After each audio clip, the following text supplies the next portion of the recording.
Hello, my name is Catherine Woolard, and I'm a professor emerita of linguistic anthropology at the University of California, San Diego. I'm going to talk about language ideologies. These are cultural constructions and representations of the way that language is structured and used in a social world. These ideas are very often taken for granted as simply common sense. And because they often are unrecognized, this means that such ideas can create unintended consequences for language revitalization efforts. So, for example, an Indigenous language revival program in Canada brought Kaska speaking elders into primary schools to model the language for children, precisely because elders are traditionally highly respected in the Kaska speaking community. But because of this respect for the authority of elders, the kids got the idea that they should not speak Kaska. They thought it belonged to elders and that they would have to wait until they grew older and wiser and grew into the language. So, this example points to the question of the foundations of linguistic authority. Who is authorized to speak, and what language will people really listen to? There are two common ideologies of linguistic authority that we call authenticity and anonymity. The ideology of authenticity values a language because it's taken to express the true experience and the true nature of a group or community or of a speaker. It's authentically theirs, it belongs to them. Authenticity is the principal value assigned to many and probably most minoritized languages in the world today. In contrast, anonymity represents a language as available to anyone and to everyone, as not belonging to any particular community or limited to any particular place. It's just speech. English is an example of a language that is valued both in the United States and now globally for its alleged anonymity.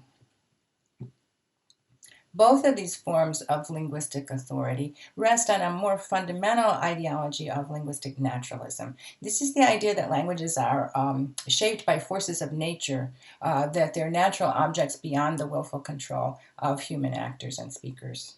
So you can probably start to see some of the issues that these ideologies can raise for revitalization efforts.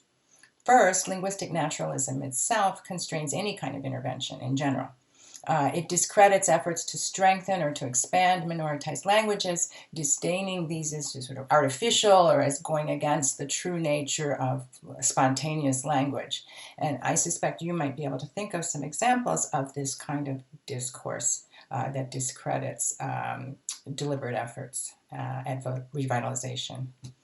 And then anonymity means that it's usually just assumed that the dominant language in a multilingual society will simply always be better for public use than languages whose value rests on their authenticity. So those latter languages, the authentic languages, are likely to be seen as fine in their limited local range or for private or home use, but not for general and objective communication. So here again, I'd ask if you can think of pairs of languages that are contrasted in this way in your experience and are valued and devalued in this way. Authenticity itself is a double-edged sword.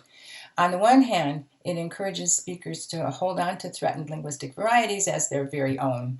But on the other hand, it's limiting if you want to expand such a language's use. First, because using a language for general communication among a broader, more anonymous public may make it feel less authentic, as if it was being sold out or made artificial. And secondly, authenticity can make it hard to recruit new speakers. So, for example, in Catalonia, where I do my research, before Catalan became the common medium of schooling, Castilian speakers, who are a large part of the population, often felt inhibited about speaking Catalan because it seemed like it was advancing a claim to a kind of authentic Catalan identity that wasn't theirs. And third, there are reports that heritage language speakers often feel ashamed if they have to deliberately study to master what they think should naturally be their authentic language and what they believe other people expect to come naturally to them. That's been reported in many places, for example, among adult learners of Corsican in Corsica, and also among younger English-dominant Latinx students in Spanish language heritage programs in the United States, for example. So you might ask, are there alternative ideological foundations of linguistic authority? You might be able to think of some. For example, languages whose value is based in their association with the divine, with the Word of God. Or a belief that working hard on learning a heritage language is actually a sacred duty rather than a shameful task. This has been reported for Hawaiian, and it aids in the Hawaiian revival program. Can language ideologies be challenged? Can they be changed? Again, I'd say yes, and you might think about what your own experience shows. In our current neoliberal late modern age, the emphasis on the do-it-yourself individual has actually created quite a few opportunities to challenge linguistic naturalism and to challenge the idea that that language you're born to defines who you really are forever. And I've seen this kind of change among new speakers of Catalan in Catalonia, for example. Challenging dominant ideologies means constantly questioning and excavating ideas about language and life that people may not even realize that they have and that they're trading on. So to do that, it's necessary to listen very carefully and to look hard at the implicit meanings in the representations of language that surround us everywhere in everyday life.